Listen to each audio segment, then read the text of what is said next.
आज आपण बनवणार आहे सावजी पॅटर्नने चिकन। त्यासाठी मी अर्धा किलो चिकन घेतले आहे आणि इथे मसाले घेतले। त्यासाठी मी खोबरं, एक भाजलेला कांदा, शहाजिरं, खसखस, धणे, जिरं आणि खडे मसाले घेतले आहे।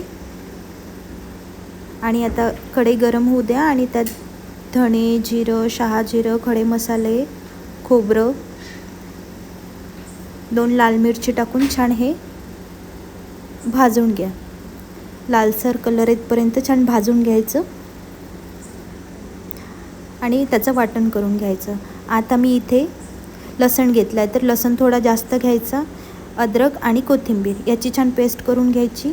आता एक मी पॅन घेतला आहे, त्यात भरपूर तेल टाकायचं आणि त्यात वाटलेलं आलं लसणाची पेस्ट टाकायची। आता हे छान गोल्डन होतपर्यंत, गोल्डन सोनेरी हलकासा रंग येतपर्यंत छान परतून घ्या।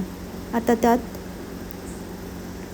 2 चम्मच लाल मिरचीचं तिखट टाका, तुम्ही तुमच्या आवडीप्रमाणे घालू शकता। अर्धा चम्मच हळद घालते मी इथे आणि 2 चम्मच मी इथे मीठ घालते आहे आणि 1 चम्मच मी काळा मसाला घालते आहे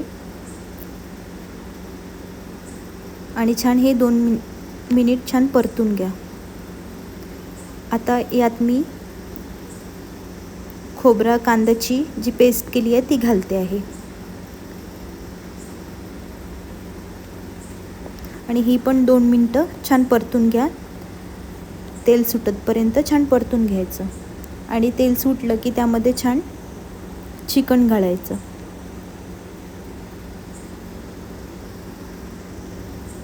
आणि चिकन घातलं की 2 मिनिटं छान परत परतून घ्यायचं आणि त्यात थोडं पाणी घालायचं